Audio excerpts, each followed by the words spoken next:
हजरत बिलाल हबशी की कहानी ईमान, इस्तिकामत और कुर्बानी की अलामत है। उनकी कहानी सिर्फ एक गुलाम की आजादी की दास्तान नहीं, बल्कि एक अजीम रूहानी सफर है जिसमें वह जालिमों के बेहिसाब तशद्दुद के बावजूद अपने ईमान पर कायम रहे। यह कहानी जज्बात, दर्द और अल्लाह की मदद के हैरान कर देने वाले मंजर से भरी हुई है, जो किसी भी सुनने वाले के दिल को झंझोड़ कर रख देती है। हजरत बिलाल हबशा मौजूदा इथियोपिया में पैदा हुए, जहां उनके वालिद रुबाह और वालिदा हमामह गुलाम थे। चूंकि अरब में गुलामों की कोई इज्जत नहीं थी, इसलिए वह पैदाइशी गुलाम बन गए। उनके मालिक उमैया बिन खलफ कुरैश के बड़े सरदारों में से एक था, जो नबी अकरम का शदीद दुश्मन था। गुलामों को मक्का में जानवरों की तरह समझा जाता था। उन्हें खाने पीने और आराम की कोई सहूलत नहीं दी जाती थी। अगर कोई गुलाम आजाद होने का मुतालबा करता तो उसे वहशियाना सजाएं दी जातीं। वह दिन भर सख्त मेहनत करते, लेकिन उनका कोई हक नहीं होता था। लेकिन इस्लाम वह पैगाम लेकर आया जिसने गुलामों को भी इज्जतदार इंसान बना दिया। जब नबी अकरम ने अल्लाह की तौहीद का पैगाम फैलाना शुरू किया तो सबसे पहले कमजोर और गुलाम तबके ने उसे कबूल किया, क्योंकि इस्लाम में सबको बराबर हकूकत दिए गए थे। हजरत बिलाल एक दिन हजरत अब्बू बकर सिद्दीक की सोहबत में बैठे थे, जहां उन्होंने नबी अकरम का जिक्र सुना। इस्लाम का पैगाम उनके दिल में उतर गया, क्योंकि वह हमेशा से एक सच्चे खुदा की तलाश में थे। कुछ ही दिनों में उन्होंने इस्लाम कबूल कर लिया और ला इलाहा इल्लल्लाह की गवाही दे दी। लेकिन उनके मालिक उमैया बिन खलफ को जब यह खबर मिली तो वह गुस्से से पागल हो गया। जब उमैया को मालूम हुआ कि बिलाल मुसलमान हो चुके हैं तो उसने उन्हें अपने दरबार में बुलाया। उसने चीख कर कहा, बिलाल, क्या तुम हमारे माबूदों को छोड़ चुके हो?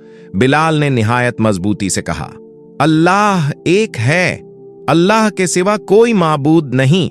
यह सुनकर उमैया ने उन्हें जमीन पर गिरा दिया और झल्लादों को हुक्म दिया कि उन्हें कोड़ों से मारा जाए। लोहे के कोड़ों से उनकी पीठ चीर दी गई, लेकिन उनकी जुबान पर फिर भी अहद अहद था। उमैया बिन खलफ ने उनके जिस्म को दहकते हुए अंगारों पर डाल दिया। उनके जिस्म का गोश्त जलने लगा, लेकिन वह फिर भी अहद अहद कहते रहे। कुरैश के दूसरे सरदार हैरान हो गए कि आखिर यह गुलाम इतनी अजियत क्यों बर्दाश्त कर रहा है। कुरैश के सरदारों ने एक नई वहशियाना सज्जा देने का फैसला किया। दोपहर की शदीद गर्मी में बिलाल को मक्का के सहराई मैदान में घसीट कर ले जाया गया। उनके कपड़े उतार कर उन्हें जलती हुई रेत पर लिटा दिया गया। एक भारी चट्टान उनके सीने पर रख दी गई ताकि वह हिल न सकें। उमैया और दूसरे कुफार चीख रहे थे, बुतों की इबादत करो वरना तुम मर जाओगे। लेकिन बिलाल के लबों पर सिर्फ एक ही लफ्ज था, अहद आहद।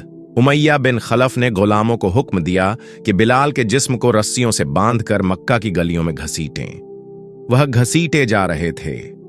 उनका जिस्म जख्मी था, खून बह रहा था, लेकिन जुबान पर फिर भी अहद अहद था। बच्चे और औरतें उन पर हंसते, लेकिन उनका दिल ईमान की रोशनी से मजबूत था। नबी अकरम और सहाबा इन मजालिम से बहुत गमज़दा थे, खास तौर पर हजरत अब्बू बकर सिद्दीक।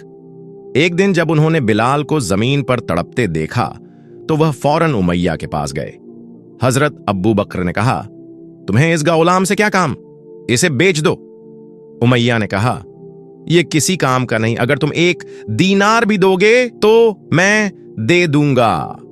हजरत अब्बू बकर ने कई गुना ज्यादा कीमत दी और फरमाया, बिलाल अब आजाद हैं।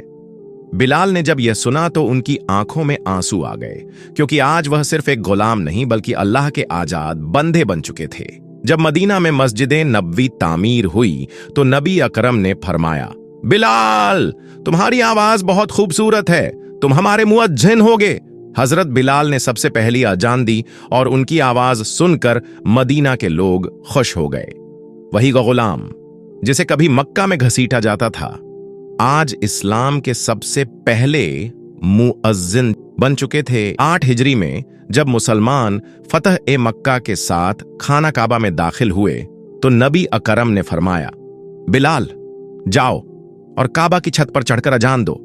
वही बिलाल जिन्हें कभी इस मक्का में गुलामी के जख्म दिए गए थे, आज अल्लाह के घर की छत पर खड़े होकर अजान दे रहे थे।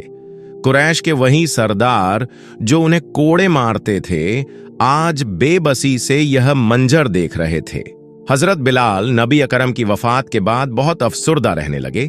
मौजूदा शाम व उर्दन की तरफ हिजरत कर गए। जब उनका वक्ते वफात आया तो उनकी अहलिया रो रही थीं, लेकिन बिलाल कह रहे थे, कल मैं अपने महबूब मोहम्मद से मुलाकात करूंगा।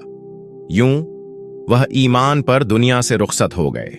हजरत बिलाल हबशी की कहानी हमें सिखाती है कि अगर दिल में ईमान हो तो दुनिया की बड़ी से बड़ी ताकत भी शिकस्त नहीं दे सकती।